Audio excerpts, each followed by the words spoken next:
Monsieur Macron nous estime qu'on est en guerre, quelque part. Et on doit préparer les guerres possibles à venir. Il faut se préparer. Il n'y a pas de guerre, mais quelque part, on est en guerre. Et quelque part, il faut se préparer à la guerre. Mais on doit se préparer à la guerre, mais c'est-à-dire que ça veut dire qu'on n'est pas en guerre. Mais qu'en fait, on est quand même en guerre. Et que on est en guerre, mais qu'il faut préparer au cas où la guerre, elle arrive. Vous avez saisi ou pas? Dans tous les cas, il y a la guerre. Voilà. Mais elle est là sans être là, il faut la préparer en même temps qu'elle est là, mais pas là. Le gars, il est fou. C'est un malade. Sur le territoire. Ouais, c'est la guerre sur le territoire. Ouais. Mais regardez, ils se lâchent. Ils se lâchent tous. Ils sont dingues. C'est des malades. De manière progressive, c'est quel pourcentage de PIB pour parce qu'ils veulent...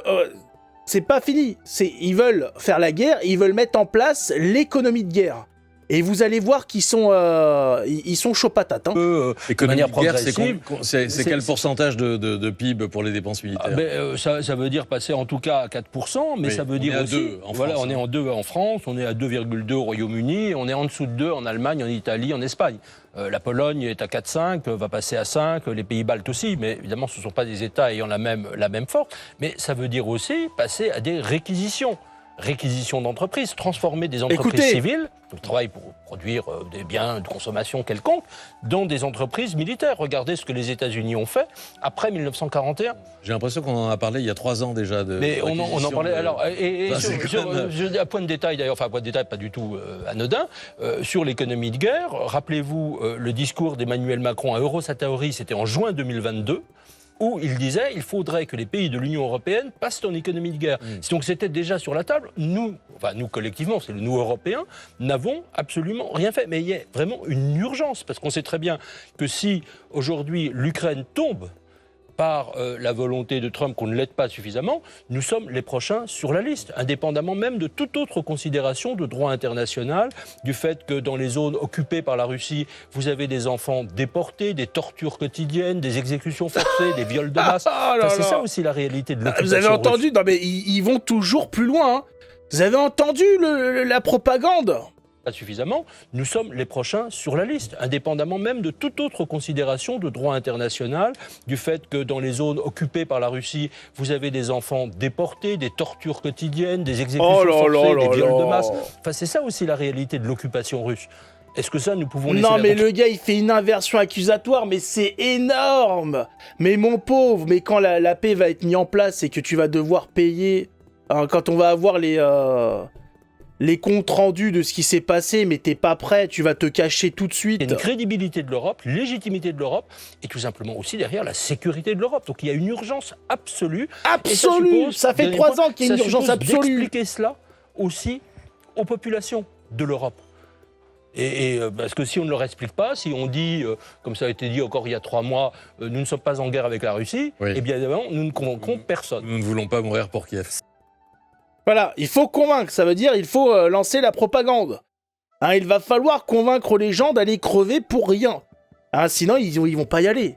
Aïe. Mais quelle propagande! Et c'est pas fini, c'est pas fini.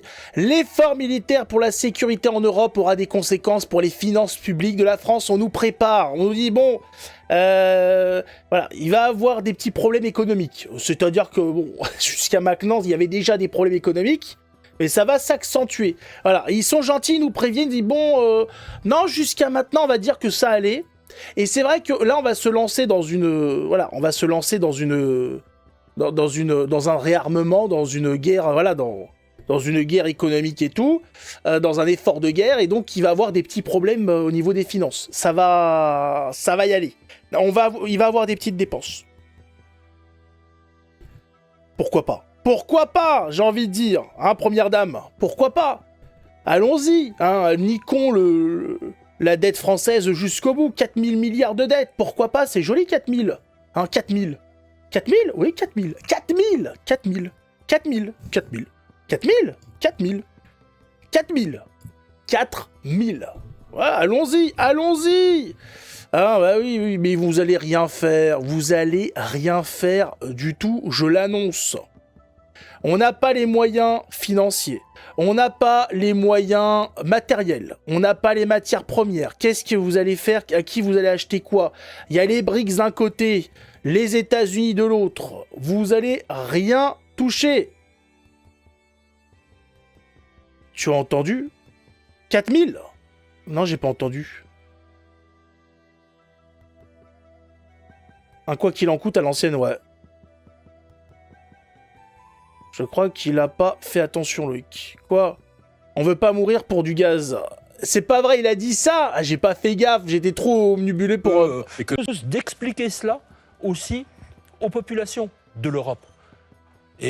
Parce que si on ne leur explique pas, si on dit, comme ça a été dit encore il y a 3 mois, nous ne sommes pas en guerre avec la Russie, oui. Eh bien évidemment, nous ne convaincrons personne. Nous ne voulons pas mourir pour Kiev.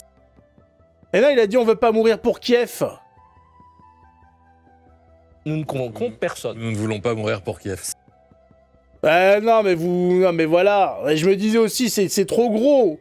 C'est trop gros. Pour Kiev. Dommage. Ça aurait été sympa, Loïc. Ça aurait été exceptionnel.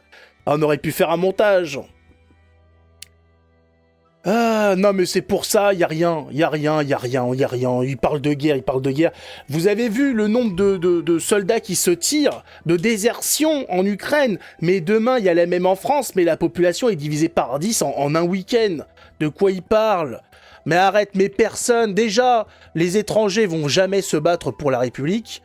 Et autant te dire que les autochtones vont pas non plus se battre pour la République.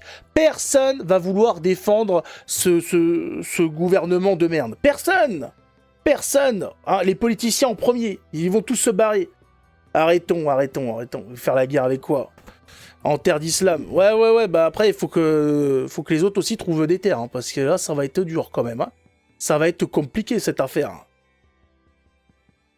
La France est pour la paix, pas pour la guerre. Mais la France, elle est pour la paix quand c'est possible. Et là, la guerre ne sert à rien. Il n'y a pas de justification à la guerre. Donc ça sert à rien. On a d'autres guerres à mener. En France, on a d'autres guerres. On a des guerres à l'intérieur. Les gens se font tuer déjà partout. Qu'est-ce qu'on va aller envoyer des soldats? C'est les soldats, il faut les envoyer en France. Les soldats, c'est sur le terrain français qu'il faut les envoyer. Pas à l'autre bout du monde ou à l'autre bout de l'Europe.